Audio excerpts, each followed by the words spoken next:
Abi zaten şöyle bakmak lazım. Hani eğer çözüm süreci gerçekten olsaydı başta işte siyasi tutuklara dediler bir genel af günü. Selahattin Demirtaş'ı bırakmaları lazım. Figen Yüksekdağ'ı bırakmaları lazım. Ki bunları bırakmadığı süre içinde bugün Kürt halkının neresine giderseniz gidin, Güneydoğu'ya nereye giderseniz gidin kimse inanmaz. Batı'da da inanmıyorlar. Bak, turizmde çalıştığım zamanlar Bodrum'da vesaire mesela İzmir, Muğla'da onlar bile diyordu eğer bir çözüm süreci varsa Selahattin Demirtaş niye serbest değil? İnsanlarda bu algı var ve kimse inanmıyor. Serbest bırakılmadıkları sürece kimse inanmaz. Artı bir de tercihten kaldırılması için hani avukatların gitmesi lazım, heyetin gitmesi lazım, HDP heyetinin gitmesi lazım. Bunlar olduğu sürece bizim insanlar inanır. Yoksa kimse şu an çözüm sürecine gerçekçi olmak lazımsa ben bile inanmıyorum. Hani daha farklı bir süreç işer. Yani şunu derler insanlar artık gerçekten bu çatışmanın durması, silahların susması, Öcalan'ın aktif bir rol aldığını herkes biliyor zaten. Bu konuda zaten onun görüşü dışarıda olduğu zaman toplumun %70'i inanır. Ama şu an ne tecrit, ne bir görüş, ne işte Selahattin Demirtaş olsun, Figen Yüksekdağ olsun, diğer tutuklar olduğu sürece kimsede o inanç yok. Hani o güven yok insanlarda. Daha farklı güvenler. Toplum daha farklı inanır. Eğer bugün Selahattin Demirtaş ilk etapta bırakılmış olsaydı bile Figen Yüksekdağ'la birlikte halkın %80'i inanırdı bu sürece. Ama ne Selahattin Demirtaş, ne Figen Yüksekdağ, işte ne diğer tutuklar ve Öcalan'ın olmaması da batıya gidin. Marmara bölgesine de gittim, Ege'ye de gittim. İnsanlar inanmaz. Hani insanlarda şu var, kandırılıyorum yüzüne.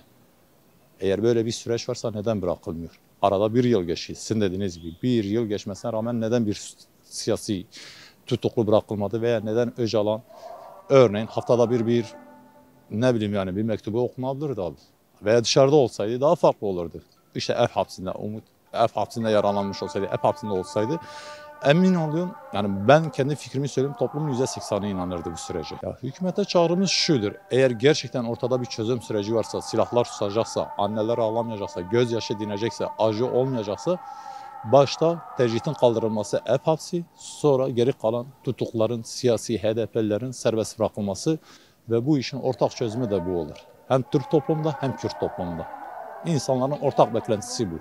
Eğer gerçekçi olmak lazımsa. Hükümete de burada çağırın. Eğer ciddiyse bunu bir an önce hayata geçirilmesi lazım. Aksi takdirde işte bir yıl oldu, bir yıl daha geçecek. İnsanlarda o inanç tam biter. Gerçekten tam biter. Kimse artık hani süreç dahil işlese dahil inanmazlar. Ki şu an inanmıyorlar zaten. Ben dahil veya başkası dahil inanmıyorlar. Ama bu şekilde olduğu zaman işte tecrit kalktığı zaman, Öcalan ev hapsine gittiği zaman toplumun %80'i batıda da olsun, doğuda da olsun inanır.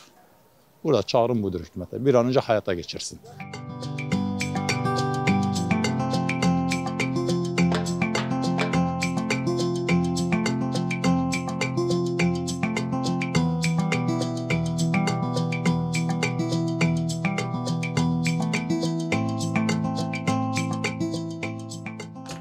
Yani bu konuyla ilgili gündemde ben yani haberlere baktığım kadarıyla komisyonda bu görüşmeleri sağladıklarını okudum. Yani buna benzer olaylar. Bahçeli bir yıl önce bunu dedi, Öcalan gelsin meclise konuşsun diye bir söylemi oldu. Ama bunun gerçekleştirmesinde sanki yavaşlama var gibi. Yani bir vatandaş olarak, bir Kürt vatandaşı olarak bu sürecin barışa katkısı olacaksa eğer bir an önce hızlandırılmasının katkısı ve faydasını olacağını düşünüyorum. Yani Umut Hakkı'yla ilgili Avrupa'da bu konuyla ilgili Türkiye'ye verdi. Yani bunu hızlandırın, daha hızlı yapın diye. Bu bir temel insan hakkıdır diye bir söylemde bulundu resmi olarak. Yani iktidarın da bunu dikkate aldığını ya da alacağını düşünüyorum. Yani alması gerektiğini düşünüyorum. Ne kadar barış ne kadar hızlı olursa huzur, refah o kadar hızlı olur. Süreç için mutlak olarak değerlidir. Mutlak olarak katkısı olacaktır. Yani zaten Öcalan'ı kendileri muhatap aldılar ve Bahçeli bu söylemiyle çıktı. Cumhurbaşkanı da bunu onayladı. Bahçeli dedi gelsin meclise konuşsun. Madem eğer ki meclise konuşulacaksa ve nasıl konuşacak? Umut hakkı verilecek ki mecliste konuşsun. Yoksa konuşamaz ki. Bahçeli bunu demek istedi. Eğer ki söylediği buysa Umut yani gelsin mecliste konuşsun o zaman serbest bırakılmalı. Yani bu yasayla ilgili komisyonun herhalde çalışması varmış. Çıkaracaklarını söylüyorlar. Yani şu an komisyonda ne konuşuluyor, ne görüşülüyor, haberlere yansıyan kısmını söylüyorum. Yani ya da kulis arkası bu tür haberleri okuyoruz. Ama Öcalan'ın tecridinin kaldırılması, umut hakkının verilmesi, yasanın da düzenlenmesiyle barışa çok daha katkısı olacağını düşünüyorum. Ki zaten öyle. Kürtler için özellikle bu şekilde, sadece Türkiye için değil, Orta Doğu'nun barış ve refahı için Öcalan'ın dışarıda olması mutlak bir nedendir.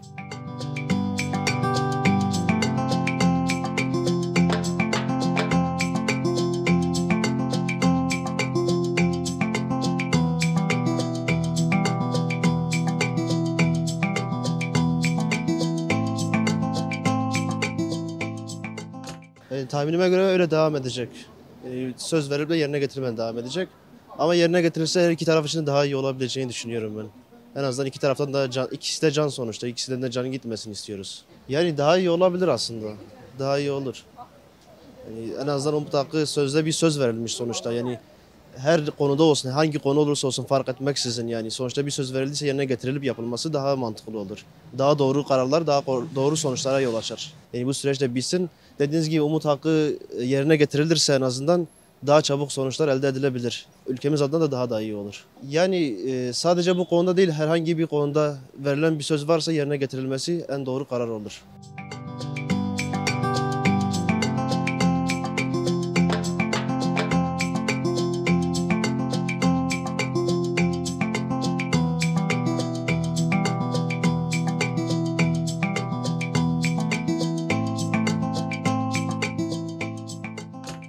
Ya zaten hani sürecin başından beri çok da bir umudum yoktu açıkçası. Yani herkese sorarsanız korkudan dolayı tamam bir umut besleyebilir halk ama ben şahsen kendi adıma hiçbir umut görmüyorum. Gene bir şeyler döner. Yani bundan eminim, kesinlikle bir şeyler dönecek gene. Ki Devlet Bahçeli'nin ve iktidarının hala adım atmamasının sebebi de karşı tarafa güç vermemek adına, koz vermemek adına. Hani yok işte umut hakkıymış, çıkacak mecliste konuşacak falan. Yani zaten iktidar bugün dediğini yarın yalanlar, yarın dediğini bugün yalanlar. Yani pek bir umut yok. Aslında çok süreceğini sanmıyorum. Bir yerde patlak verecek zaten. Bir önceki çözüm süreçlerinde gördüğümüz gibi. Bir yerde patlak verecek, sadece hani nerede patlak vereceğini sorarsanız ne zaman ki güç iktidarın değil de karşı tarafın olduğu zaman o zaman patlak verecek. Ne zaman ki süreç karşı tarafın, iktidarın değil de karşı tarafın lehine işlerse o zaman patlak verecek. Zaten olması hani sadece Kürtleri bağlamaz, iktidarı bağlamaz. Türkiye'yi bağlar. Hatta bir yönden Irak tarafını, Suriye tarafını, onları da bağlar. Bağlarsa güzel olur. Ben tabii dediğim gibi yani inşallah olur. Ben olmamasından yana değilim bu çözüm sürecinin. İnşallah olur. Yani bakalım, göreceğiz. Hayırlısı neyse olsun diyelim. Yaklaşık 2 ay önce PKK'nın bir silah yakma töreni falan vardı. İşte Bese Hozat'ın katıldığı tören. Bazı PKK üst yöneticilerin katıldığı bir tören vardı. Biz de zaten iktidardan bu tür adımlar bekliyoruz. Hiç olmazsa hani bir ıslak imzalı kağıtlar, anlaşmalar falan, onları da göremiyoruz. Hani onlar olsa, karşılıklı olursa bir adım ondan bir adım ondan iyi olur ama göremiyoruz. Göremememizin nedeni de hala düşünüyorlar. Yaparsak bize pahalıya patlar mı? Ya da yaparsak bizim lehimize mi olur, aleyhimize mi olur? Sadece düşünüyorlar. Yani dediğim gibi ben pek bir umut görmüyorum. İnşallah dediğim gibi çıkmaz. Çağrım hemen gerekli adımların atılmasıdır. Yani onları da bağlar, bizi de bağlar. Türk gençliğini de bağlar.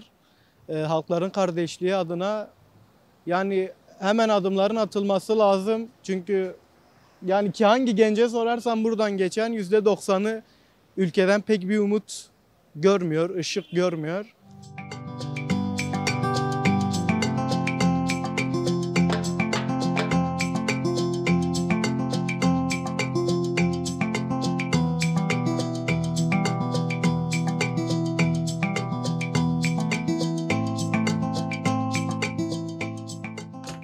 Vallahi eğer olumlu gelişecekse durum, hani biz beklemeye razıyız. Hani bu durumun uzaması bizim için çok önemli değil. Zaten biz senelerdir bekliyoruz bu durumu. Yani eğer güzel bir gelişme olacaksa hani bu beklemeye değer ama oyalamaktansa yani bu süreç bence hiç halkı sinirlendirmeye gerek yok. Yani halkın tepkisini almaktan başka bir şey değildir bu. Kesinlikle çok önemli çünkü hani iki taraf var. Bir taraf kale alınmıyor. Bir taraf da kendi medyasıyla konuşuyor her gün.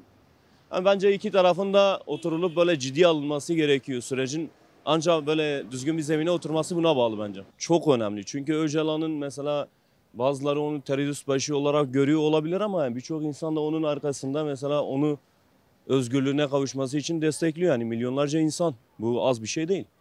Hani bu kadar insanı bence ülkenin ciddiye alması gerekiyor. Hükümete çağrım barışın ve kardeşliğin bize yani olabilen en kısa sürede bize getirilmesi. Biz çünkü açız.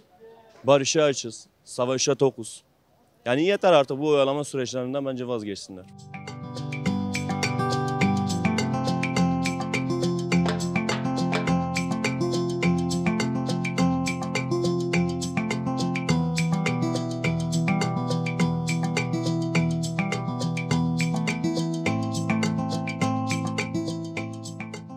İşte Öcalan'ı bırakmaları lazım abi. Umut hakkı böyle olması lazım. Çünkü barış süreci istiyoruz biz de artık. Sonuçta hepimizin kardeşi ölüyor. Yani yazık günah ben de askere gideceğim. Yarın öbür gün belki bana da bir şey olabilir. Benim annem niye ağlasın?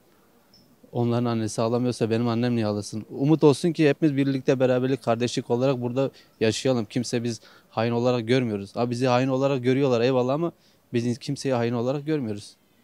Umut olsun, barış olsun, hepimiz kazanalım. Bir an önce umut hakkının verilmesini, Devlet Bahçeli'nin sözünün yerine getirilmesini istiyoruz. Adam dedi ki, dedi ben Apo'yu getireceğim, meclise getireceğim dedi. Gel meclise dedi. Hani biz onu mecliste görmedik abi. Yani o mecliste biz görmediğimiz sürece yani bu Kürtler arasında bir barış ya da bir hani hiçbir şey olmayacağını ben çok iyi biliyorum. Yani bunu bütün Kürtler biliyor. Şöyle bir şey şimdi Türk'le Kürtlerin arasında hani az çok bütün herkes biliyor. Hani bir böyle nasıl söyleyeyim bir faşistlik var böyle bir ayrımcılık var biliyor musun? Yani şu an mesela bazı yerlere hani gidip de ben Kürdüm diyemiyorsun. Açık açık söyleyeyim mesela bunu kaldırabilir. Kürt ve Türklerin arasındaki bu hani alıp verememezlikliği kaldırabilir. Ama bunu yapmıyorlar. Ben bunu biliyorum ve Devlet Bahçeli'nden de bir beklentim yok açık söyleyeyim. Hiçbir şekilde. Bugün hangi Kürt'e sorarsan sor sana bu cevabı verecek. Hayır. Çünkü bütün Kürtlerin hani bir umudu var. Hani diyor ki Serok Apo çıkacak cezaevinden. Ama bunlar olmadığı sürece hiçbir şey olmayacak ben sana açık söyleyeyim bu kadar.